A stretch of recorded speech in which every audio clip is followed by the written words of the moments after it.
All right, guys, let's continue. So we're talking about heat capacity and how heat capacity really relates to internal energy and enthalpy.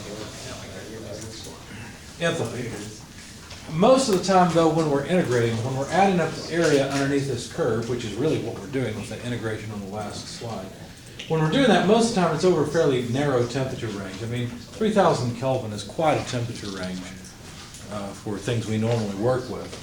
And so if you want to integrate it, really what you're doing is you're interested in the area under the curve where the heat capacity just doesn't change much. So there's not a lot of curvature because we've zoomed in on it so much, essentially. So in that case, the actual integrated area can be closely approximated by using an average heat capacity times the difference in temperature between the two states of interest, the initial and final state. So a lot of times, instead of performing the integration, we'll just use an average heat capacity and multiply it by the change in temperature. And that works well enough. So then instead of integrating, we end up with these equations, and they are in the back of the chapter as well. Now, there's another thing to develop here. If you think about the definition of enthalpy, it's U plus RT, right? If we're talking about an ideal gas, because really it's U plus PV.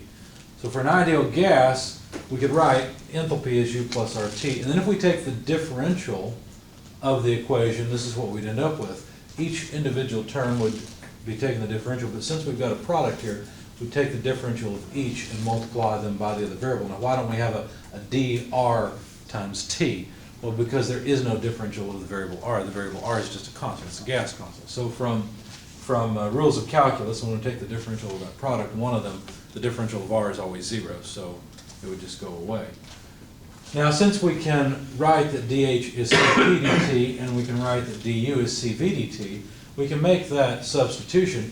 And you notice something, we have a differential equation here, but the differential is the exact same in all the terms. It's just dt. So you can cancel it. And what you notice then is Cp is Cv plus R.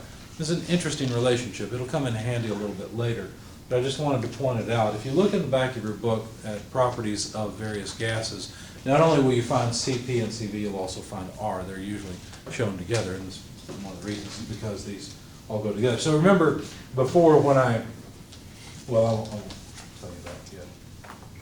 Another thing that's listed there is Cp over Cv, and that ratio comes up quite a bit, and we just call it K. So unfortunately, coming out of 220, you guys probably are used to thinking of K as thermal conductivity. Well, now it's the heat capacity ratio. So here we go again, I'm sorry. All right, so instead of talking about solids and liquids heat capacities, what I'm going to do is pause on that. We'll work a couple of example problems. In fact, we should be able to get through the first two, 61 and 76. Then we'll come back and pick up solids heat capacities and go through problem number 92. So I'll shut off the camera at this point, and we'll work those two example problems.